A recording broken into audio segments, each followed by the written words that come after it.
25 வருஷமா உங்கள் வீட்டில் கரண்ட்டே இல்லைன்னா நீங்கள் எவ்வளோ கஷ்டப்படுவீங்க? அதை விட ரொம்ப கஷ்டப்படுறாங்க சில அடிப்படை வசதிகள் இல்லாமல் காடறின மக்கள். சண்டை போடுறதுக்குன்னா ரெடி.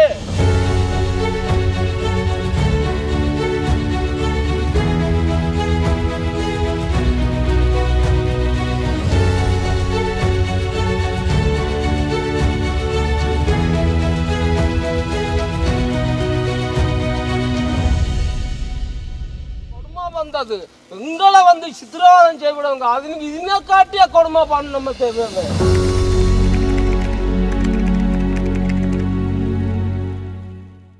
இப்போ நம்ம எங்கே இருக்கோம் அப்படின்னா ஆனமலை டாப்ஷிப்லேருந்து பரம்பிக்குளம் போகிற வழியில் இருக்கிற எருமப்பாரா செட்டில்மெண்ட்டில் தான் இருக்கும். செட்டில்மெண்ட்னா அப்படின்னா காட்டுக்குள்ளே இருக்கிற மக்களாக எட்டு வந்து ஒரு இடத்துல குடியிருக்க வைக்கிறது தான் செட்டில்மெண்ட் அப்படின்னு சொல்லுவாங்க.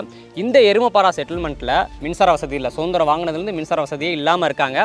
அதுபோக சரியான தண்ணி வசதி இல்லை. இந்த மாதிரி சில அடிப்படை வசதிகள் இல்லாமல் அவங்க 75 வருஷமாக கஷ்டப்பட்டுக்கிட்டு இருக்காங்க. அம்மா, உங்களுடைய அத்தியாவசிய தேவைகள், காய்கறிகள், பொருட்கள் இதெல்லாம் வாங்குறதுக்கு எப்படிமா? காலையில் பஸ்ஸுக்கு போவோம், அப்புறம் மத்தியானம் பஸ்ஸுக்கு தான் இங்கே வரணும். ஓ, காலையில் போனால் மத்தியானம் தான் பஸ் இருக்கும். ஆமாம், அண்ணன் வரைக்கும் அது வரைக்கும் அங்கே தான் உட்காந்துட்டு இருக்கணும். காய்கறி வாங்கிட்டாலுமே அங்கே தான் சும்மா உட்காந்து. ஆமாம், சும்மா தான் உட்காரணும். மத்தியானம் பஸ்ஸுக்கு தான் வருவோம். வேறு வழியே இல்லை? வேறு வழியே இல்லை.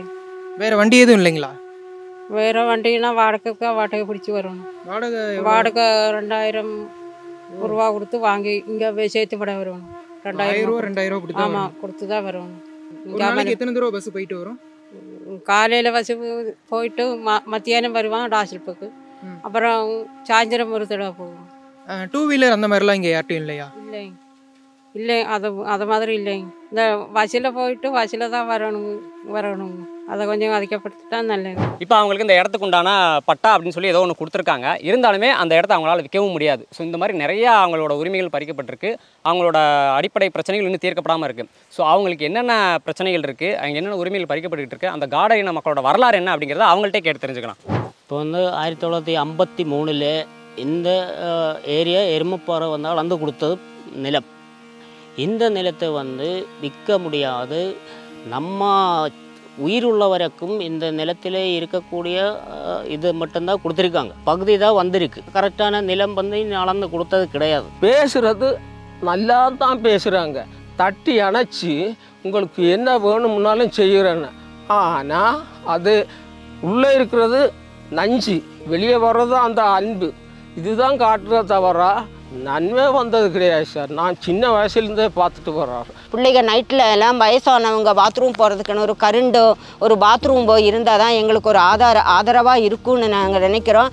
ஆனால் இன்னைக்கு கட்டித்தரேன், நாளைக்கு கட்டித்தரேன், நாளானைக்கு கட்டித்தரேன்னு சொல்கிறதோட சரி, இது வரைக்கும் எட்டி பார்க்குறதில்ல. இந்த சுண்ணாம்பை வெளியடிச்சிருக்கல, இதை போட்டால் வளர்த்துட்டு போனான்னா அதை அந்த பக்கம் கொடுத்தான்னா வீடு கட்டி கொடுத்தாச்சு. புரிஞ்சதா? இதை சொல்லி தான் நான் வீடை பாருங்கள், ஏதாச்சும் வெளியே சுண்ணாம்பு அடிச்சிருக்குதா? கிடையாது. அதுதான் இதனோட மெத்தேடுகள், பல டெக்னிக்ஸ் நடக்குதம்மா உலகத்தில். அதாவது பேசுகிறதுக்கு நல்லா தான் இருக்குது, கேட்குறதுக்கு நல்லா தான் இருக்குது. எல்லாம் ப்ராடு வேலை தான் பண்ணிட்டு இருக்கிறாங்க. இனி அதை நாங்கள் தான் கட்டி கொடுத்துன்னு சொல்லி போட்டம் எடுக்கிறாங்களோ, கட்டி தர்றேன்னு சொல்லி போட்டம் எடுக்கிறேன்னு எங்களுக்கு ஒன்றுமே தெரியாமல் இருக்காங்க. படிக்கிறதுக்கு உண்டான மின்சாரம் வெளிச்சம் கூட இல்லாமல் ஒரு சோலார் லைட்டு கொடுத்துருக்காங்க. அது 10 மணி வரைக்கும் தான் அந்த சோலார் லைட்டு எரியும், அதுக்கு மேலே எரியாது. அந்த மாதிரி கொடுமைப்பட்ட ஒரு விஷயத்தில் தான் இப்போ நாங்கள் குடியிருந்து இருக்கிறோம். அந்த மாதிரி இந்த வனத்தில் இருக்கக்கூடியது ஒன் சைடில் மட்டும்தான் சின்ன ட்ரெஞ்ச் இது அமைச்சு கொடுத்துருக்குறாங்க. டிபார்ட்மெண்ட் அதிகாரிகள் அந்த மக்களுக்கு நம்ம எதுவும் செய்யக்கூடாது. தொடர்ந்து ஆர்ப்பாட்டம் நடத்துகிறாங்க, மறியல் பண்ணுறாங்க, கொடி பிடிக்கிறாங்க. அந்த மாதிரி டிபார்ட்மெண்ட் அதிகாரிகள் அவங்க சொல்கிறபடியாக தான் இங்கே நடக்கணுங்கிற ஒரு அபிப்பிராயம் வச்சு விவசாயம் பண்ண முடியாது. இங்கே இருக்கிறது கரெக்டான டீட்டெயிலில் உங்களுக்கு செய்து கொடுக்க முடியாது. ஒரே அடியை ஒரு அணுகுண்டு போட்டாலும் கூட நல்லது, எல்லாமே போயிடும். அப்போ இந்த கஷ்டம் எதுக்கு எங்களுக்கு? அப்போ கவர்மெண்ட் மலைவாழ் மக்கள் இருக்காங்க காட்டியதான் சார் இந்த ஃபாரஸ்டே எங்குது. இந்த காடறி நாம் அழிஞ்சிட்டான்னா இந்த ஃபாரஸ்ட் இருக்காது சார். நான் இந்த பூமி மாதாவில் உட்காந்து சொல்கிறோம் சார். இப்போ உங்களோட கோரிக்கை என்ன? கவர்மெண்ட்டை நீங்கள் என்ன கோரிக்கை? கவர்மெண்ட்டில் நாங்கள் பணம் கட்டி தான் டிரான்ஸ்ஃபாரம் வந்திருக்குது. அங்கே எடுத்து இங்கே எடுத்து ஒவ்வொருத்தர் கம்மளவெல்லாம் அடவு வச்சு தான் அந்த காசுகளை நாங்கள் கொண்டு போய் மின்சாரத்துக்கு செலுத்தணும். அதுவும் பரமசிவன் தோழர் அவரே கூட இருந்ததா இந்த மின்சாரத்துக்கு எல்லாம் பண்ணி கொடுத்து அப்புறம் அதுக்கு பணம் கட்டி கொண்டு வந்து இந்த டிரான்ஸ்ஃபாரை கொடுத்துருக்காங்க. இந்த டிரான்ஸ்ஃபாரத்தை அவங்க திருப்பி எடுக்கக்கூடிய கண்ட்ரோல் தான் இந்த டிபார்ட்மெண்ட்டு இப்போ பண்ணிட்டு தான் வருது. இந்த டிரான்ஸ்ஃபாரம் இப்போதைக்கு எதுக்காக போட்டிருக்காங்க? உங்கள் வீட்டுக்கு மின்சாரம் கொடுக்க மின்சாரம் கொடுக்கறதுக்காக எங்கள் வீட்டுக்கு மின்சாரம் கொடுக்கறதுக்கு தான் டிரான்ஸ்ஃபாரம் கொண்டு வந்தது. ஒரு 100-200 மீட்டரும் கூட இல்லை இதிலிருந்து லைன் இழுக்கிறதுக்கு பண்ண முடியாதுன்னு. இந்த மாதிரி ஒரு பிரச்சனையில் தான் இப்போ நிற்குது. அப்போ இந்த டிரான்ஸ்ஃபார்மர் எதுக்கு இருக்குது இப்போ இங்கே? இதை வச்சு என்ன பண்ணுறாங்க? இதை வச்சு சும்மா வச்சுருக்குறாங்க அவ்வளோ. இவங்களுக்கு மக்களுக்கு கரண்ட் கொடுக்கக்கூடாது, மிருகத்துக்கு தொல்லை வந்துடும், அடி வந்துடும். அப்போ நாங்கள் கிரவுண்டில் போட்டு கொடுங்க. இப்போ எந்த தொல்லையும் பெறாதில்ல. பூமிக்குள்ளே போட்டு கொடுத்தா எந்த தொல்லையும் பெறாதில்ல. மிருகங்களுக்கும் அடிபடாது, மக்களுக்கும் அடிபடாது, எந்த பிரச்சனையும் வராது.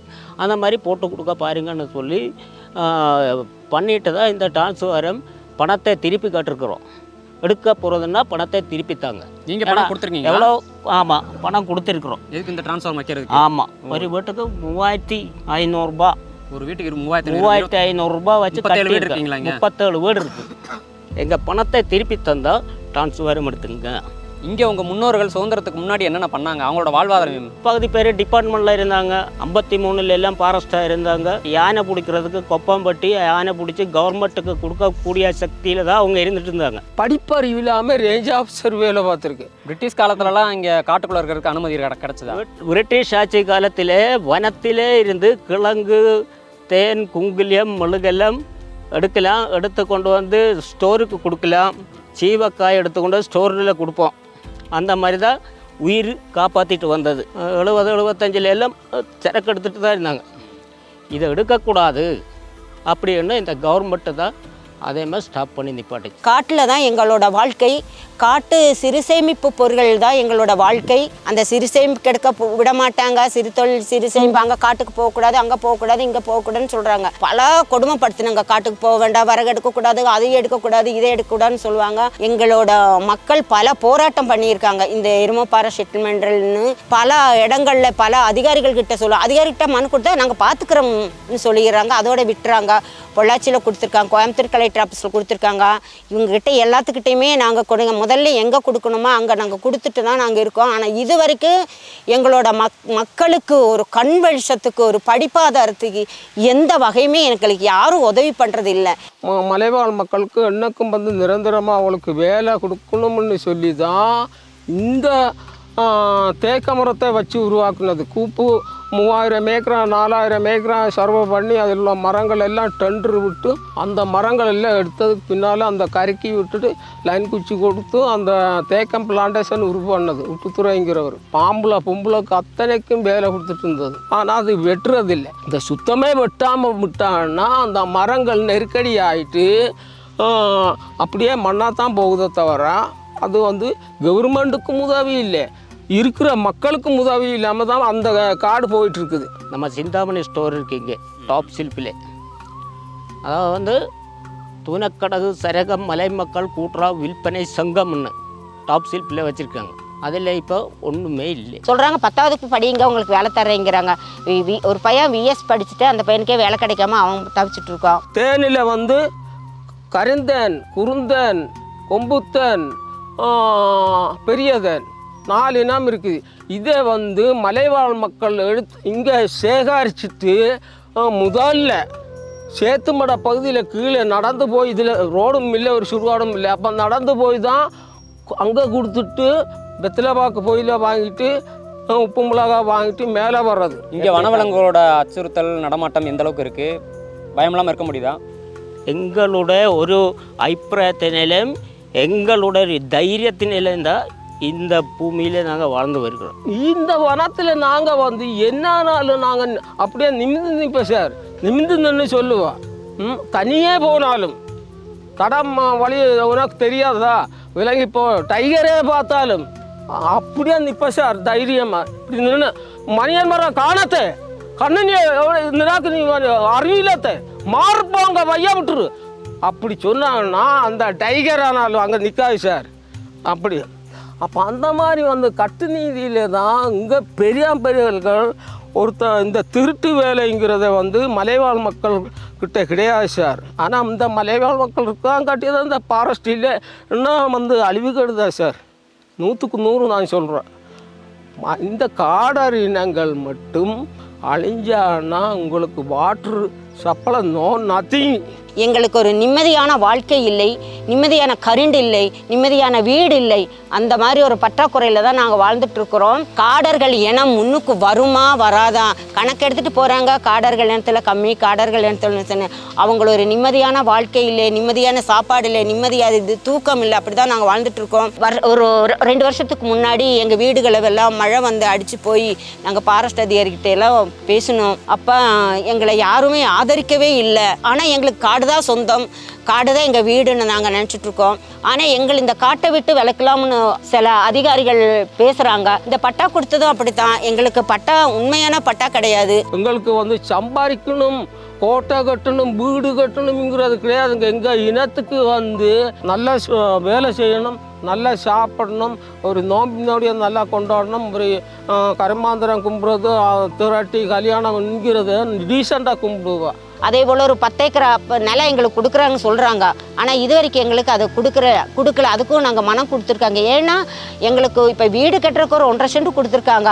அந்த 1.5 சென்ட் கொடுத்ததில் எங்களுக்கு வீடை தான் வைக்கணுமா, காடை தான் ஏதோ ஒரு செடி, ஒரு மிளகாய் செடியோ கத்திரிக்காய் செடியோ எங்களுக்கு போடுறதுக்காக அதுக்கு எங்களுக்கு நிலம் கொடுக்கணும்னு நாங்கள் வேண்டி கேட்டுக்கிறோம். காட்டு மிருகத்துக்கும் கூடி டிபார்ட்மெண்ட்டில் பல சலுகை கொடுக்குறாங்க. ஆனால் இந்த ஆதிவாசி காடை காக்கிறோம், மிருகத்தை காக்கிறோம், எல்லாம் காக்கிறதுக்கு எந்த உதவியும் எங்களுக்கு தராம தான் ஆதரவு இல்லாமல் நாங்கள் தவிச்சிட்ருக்கோம். எங்கள் மக்கள் காடர் என்கிற எண்ணமும் கொஞ்சம் முன்னுக்கு வரலாம்னு சார் அவங்க எங்களுக்கு ஒரு உதவியை செய்து எங்களை நல்ல முறையை எங்களுக்கு தான் வாய்ப்பு தரல. எங்களோட மக்கள் வாழ்வாதாரம்னு தயவு செய்து கொடுக்கறதுக்காக நான் தயவு செய்து கேட்டுருக்கோம்.